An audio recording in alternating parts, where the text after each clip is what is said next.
Hello everybody, welcome back to the channel. Today we have this position. It is white to play and win, and white has two passed pawns which are one move away from queening, and white has only a single way to win this, right? If you just miss that move, it wouldn't be a win anymore. It is going to be a lose because black is significantly much higher than white in material, so black would definitely win this if you didn't use your advantage properly. So these pawns are moving like this, and the pawn on a4, black's pawn is moving downward. So like always guys, pause the video and guess the move. Best of luck. Okay, so in this position the king is too far, right? Too far from the pawns, and the pawns cannot move forward currently, right? We can't promote the c pawn because of the bishop, and we can't promote the f pawn because of the rook. That is the problem of the puzzle. It's challenging, so it must be a knight move, right? Moving any of these pieces would make you loser. For example, if you push this, black would just capture, and black is defending the c8 square twice, right? So you can't do anything. And if you push this, black would capture the queen, and once again this is just lost, and black would survive and win this game. So you have to move the knight. Well, when you think about moving the knight, knight to c6 and knight to c4 are good options, but only one of them work, one of them don't work. So guys, you can just think about these moves by just pausing the video, but I'm going to show you the correct move. The correct move is knight to c4, but let me show you why knight to c6 don't work. Well, in this position black would just play king to d6, and this attacks your knight and the pawn, of course. So if you try to save the knight, black would simply capture like this, right? So black would have so many ways to capture your pieces, and this is going to be a losing for you. So that is why the only move is knight to c4. But what makes knight to c4 the move that work? So first, the king cannot play to the 6th rank, right? Because of the promotion on to the f file. That is what I mean. So because of the promotion, the king cannot play to the f file.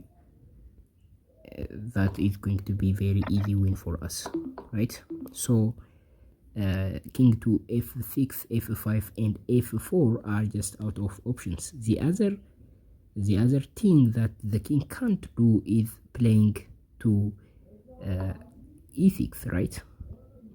If the king plays that move, it would just block the bishop, and we simply make a queen, and we are going to win this, right? We have a knight and a queen against a rook, so this is going to be easy. So the king cannot play this move. The king must play one of this move, right? So in this position, if the king moves to d5, what we are going to do is play knight to e3. So the idea is it's a check, and the king must move, right? Must move somewhere. It doesn't matter that much. So the king may move like this, right? So attacking the pawn, that makes sense, to get closer to the pawn, and eventually if black managed to get rid of one of the pawn, it's going to be easy to stop the pawn by sacrificing a piece. But now in this position we play the brilliant knight sacrifice, knight to f5, sacrificing the knight. So whatever black plays, this is the move that we are going to play. So here black can't capture this because the bishop would block the rook, so that way we can just make a queen and black can't capture this, but we are winning, right? So we can win the rook like this.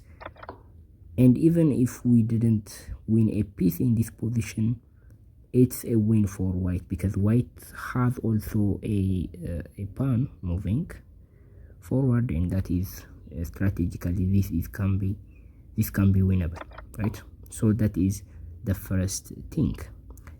So if black takes with the rook would block the bishop from accessing the c8 square. That way we can promote and win the game once again, and this is another win, right? So we can just promote here as well, and this is winning once again. So that is the idea of that is the reason why we play knight to f5. So either way, it doesn't matter, we are going to promote the pawn, because after the piece after the knight falls, the piece that has taken blocks the other piece. If the bishop takes, it block the rook, and if the rook takes, it block the bishop.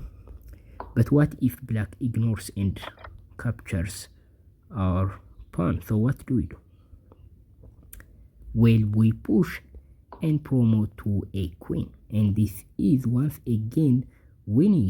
You may ask, what if black captures the knight like this?